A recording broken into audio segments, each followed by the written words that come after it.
I went to T-Mobile to get a new phone because my phone was so cracked. Have you ever like had a cracked phone, but it's like, oh, it's manageable. I can work around it. I literally couldn't work around it, right?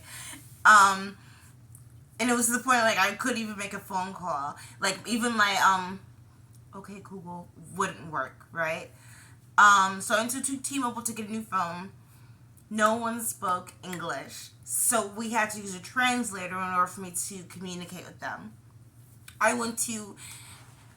You're probably not from the South of America, well, Southern America, not South America, but we have something called Publix, and they make delicious sandwiches. I don't know what they do. They put crack in it or something, but I personally enjoy it. Like think like an elevated Jersey Mike's, you know. So I went there to get some sandwiches from my boyfriend and I, and the line was so long, and that's because no one spoke English who were making the sandwiches. So the communication was extremely difficult, and there were two lines, right? And the man next to me was bilingual, so he was speaking to the lady, but I know that there are different, and forgive me for sounding ignorant, there are different forms of Spanish, and like I said, forgive me for sounding ignorant for saying that, but he couldn't even communicate with the lady, so he was getting frustrated. So I was trying to de-escalate the situation by saying she doesn't understand, and he was like saying to me, it doesn't matter that she doesn't understand, like etc etc. It was like a whole heated thing. I was trying to calm the situation down. People in line were like, "Do you work here?" I'm like, "No, I don't work here. I'm just trying to get a sandwich and go home and lay down." You know? Why am I saying that? There is a viral, plural, videos going out right now of people, in particular Chicago and in Texas, talking about migrants who are getting free housing, seeking shelter, which I'm all about, like, saving people, you know? I don't want to the first thought that came to mind was Schindler's List. I don't want to compare this to Schindler's List, but yeah, like if you're in need, of course I want to help you, but are you just taking advantage of America's, it's not America's kindness. It's manipulative because I work on a very bad side of town, which I know what you're thinking. I should have gotten a new job weeks ago. I know that I'm actively looking right now. But the majority of the people, and this is not a competition. This is not a competition of who's the most oppressed. But the majority of the people who are homeless in my side of town, and I know their faces and I know some of their names. We wave at each other and stuff like that. Stop talking to homeless people, Ashley. I know, but the majority of them are blacks. And we recently just had a hurricane. And I remember thinking to myself, are they going to be okay? Because the shelters are primarily occupied by migrants and illegals. And I know that this video is going to sound so hella racist. It's going to sound so hella racist because it makes sense, because it sounds, oh God, I just got like a sickening feeling in my stomach. It sounds so backwards because, like, I understand why white people hate affirmative action. Because when you see the lady, the viral video in particular, complaining about how there are black people in the streets who you guys won't help, but you're giving these migrants, correct me if I'm wrong, you're giving these migrants 3 months of shelter. You have 3 months to get some sort of visa in order for you to work, but you don't have to work if you don't want to, which they are. They are working. Dude, not my most recent job, but the last job that I had, most of them were illegals. None of them had a social. None of them had a fucking visa. They were like getting paid under the table. I didn't say anything. I didn't complain. You know, they're nice human beings. No one bothered me. But it's like, but you can't hire Joe Schmo across the street? You can't give Joe Schmo a free cup of fucking water? What's the difference? Because Joe Schmo's addicted to drugs? They're fucking smoking weed in the fucking parking lot. God, this video is gonna sound so fucking racist. But I'm not, and I'm not trying to be like a whiny millennial saying like, that's not fair, but it's also not fair. The majority of my Uber trips, because I've been, my boyfriend and I have been unwell for the past week. We're getting better now. I think that we had the new variant, but we're still here. But I've been taking Ubers because I don't feel safe enough to walk in this heat. No matter how many, gosh, how much water have we fucking drank the past couple of weeks? No matter how much water we drank, I didn't feel safe walking to the bus stop and walking to work. Like, it's just too hot, you know? But my Uber drivers have been Hispanic, Latino, whatever you want to call yourself, Latinx, whatever. So communication has been so difficult because it's like you took the wrong turn and they're like, no English. And it's like, oh, okay. How did you get this car? Do you have a driver's license? How did you even get a chance to be on Uber? How do I not have a fucking car? You're not registered anywhere, but I'm registered everywhere. How do you have a fucking car? How can you fucking Uber? Like I said, I'm all about housing people who don't feel safe. I know that sex trafficking and drug trafficking is real in the Hispanic countries, but also at the same time,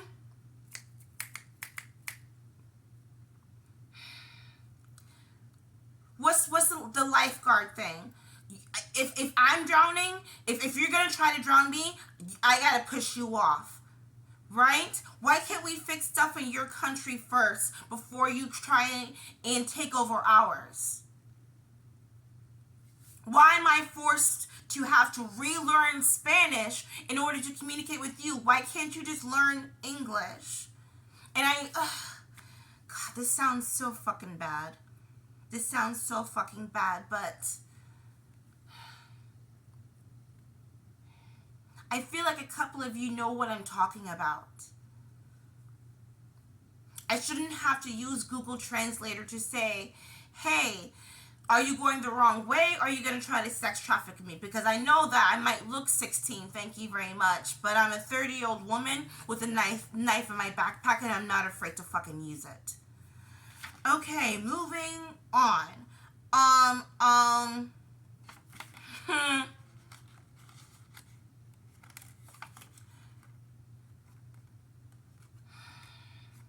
I've dated gay men before. Not intentionally. And maybe, no, not maybe. Definitely my gaydar is off. I'm a musical theater person, right? And you also date the people who are in your community. I remember, oh my gosh, I'll never forget this. When I worked at Universal Studios, I worked in Harry Potter World.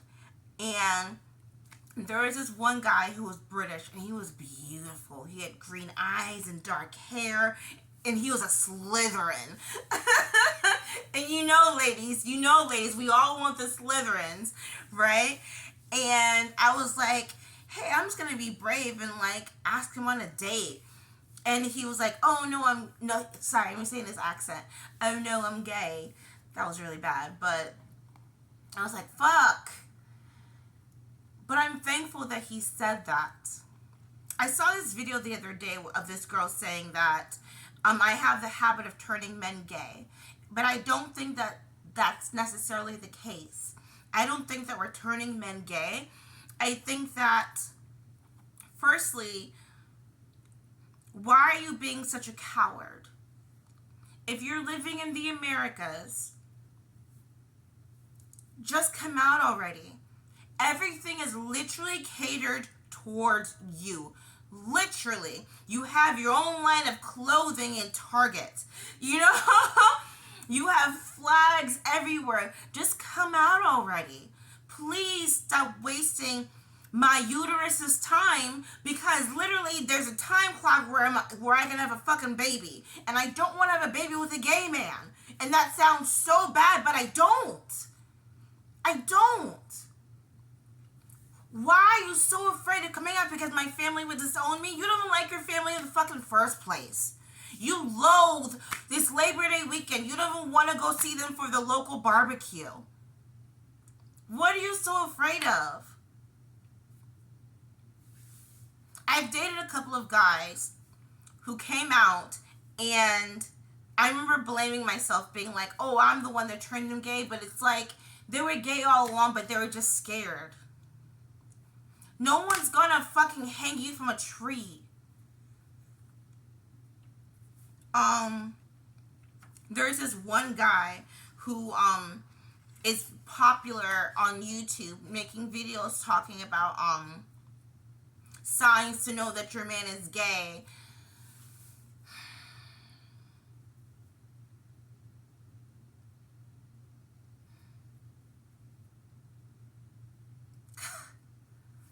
There shouldn't be signs.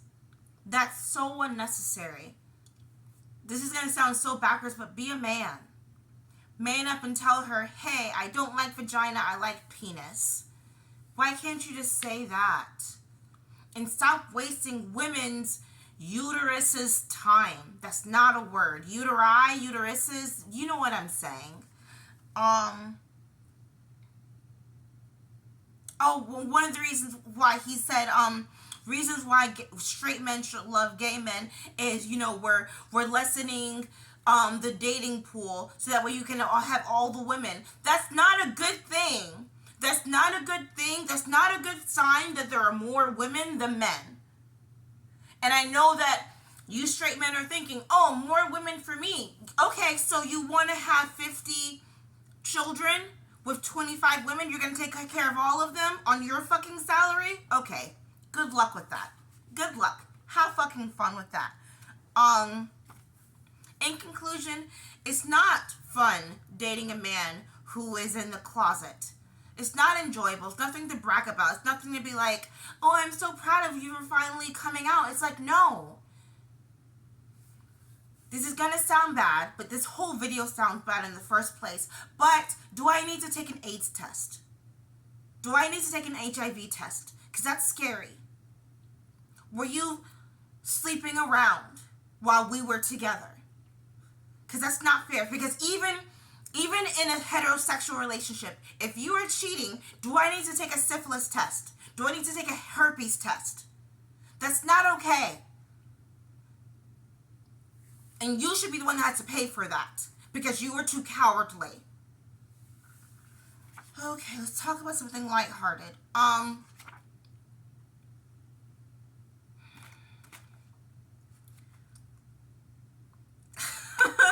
And then I go to Oppenheimer. That's not lighthearted at all.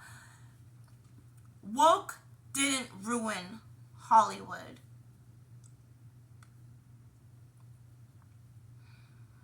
I have an unhealthy obsession as an adult with Disney.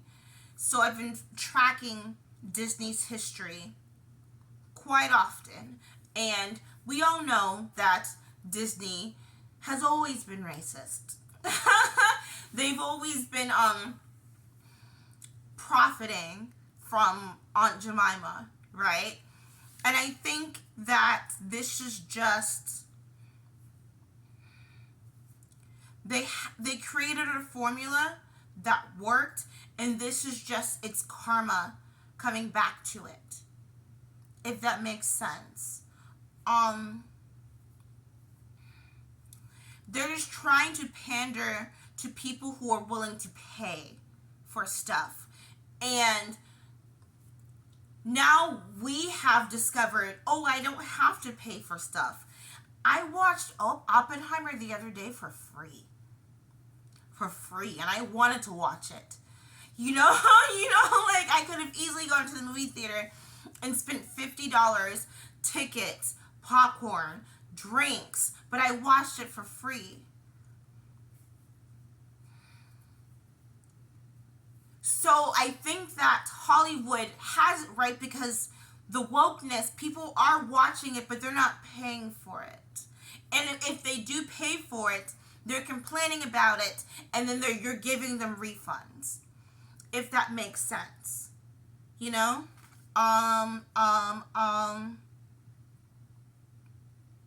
What does this say? Oh, why did I write that down? I don't know why I wrote that down. Oh, okay, we're gonna segue to this and then we're gonna wrap this up. We're gonna take a drink right now though.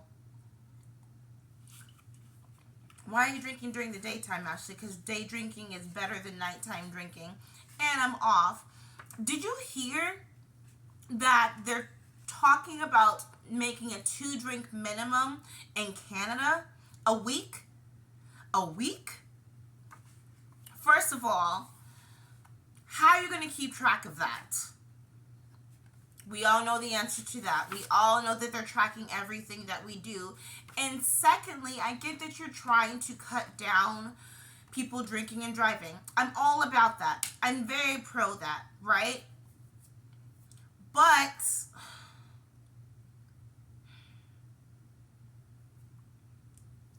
the restaurant industry, gosh, how many empty restaurants do I drive by on a daily? And you can blame it on bad management. I agree with you. I definitely agree that it is bad management. But also now you're gonna hurt the bartenders, the servers, the dishwashers, the cooks' pockets. If we're just all just being responsible for the person that's in front of us, right? 2 drink fucking a week. What? What? Kiss my ass. Don't you dare bring that to North America. Well, Canada is North America. Don't you dare try to bring that to the fucking United States, bro. Cause then you'll have the fucking people. What was that movement?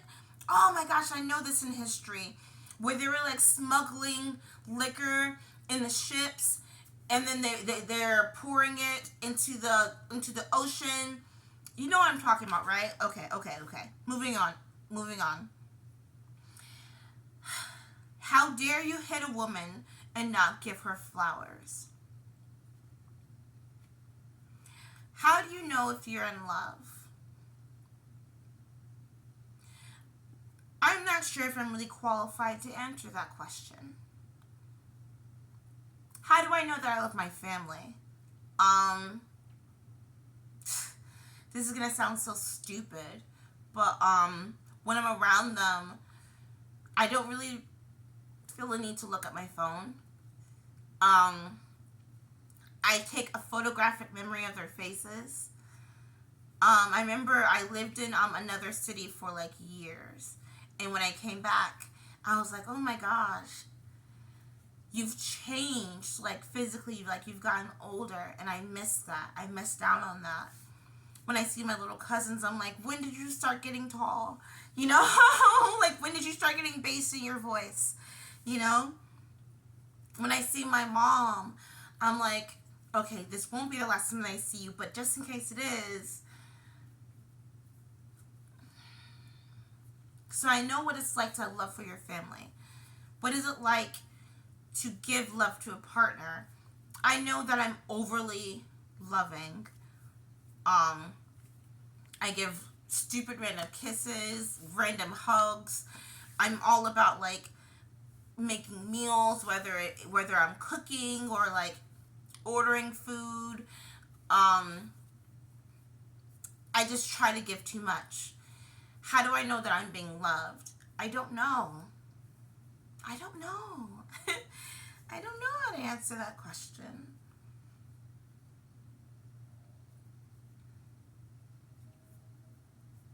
Because, like, how do I know that you're not lying to me? How do I know that you're not going to change your mind? And I know that you're allowed to change your mind. I know that you're allowed to change your mind.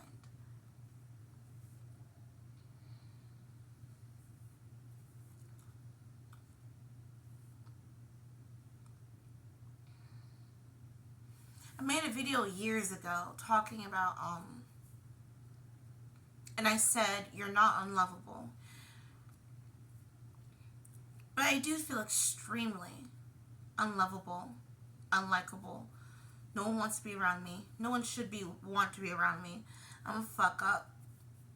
I'm overly emotional.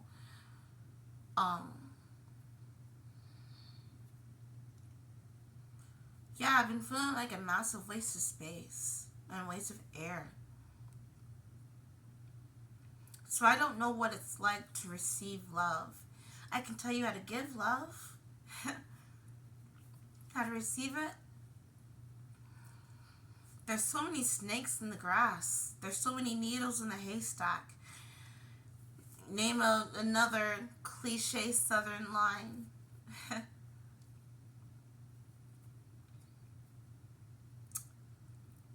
Okay. Sorry. Oh, okay. Sorry.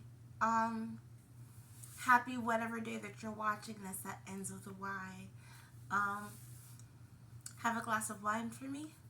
Ciao.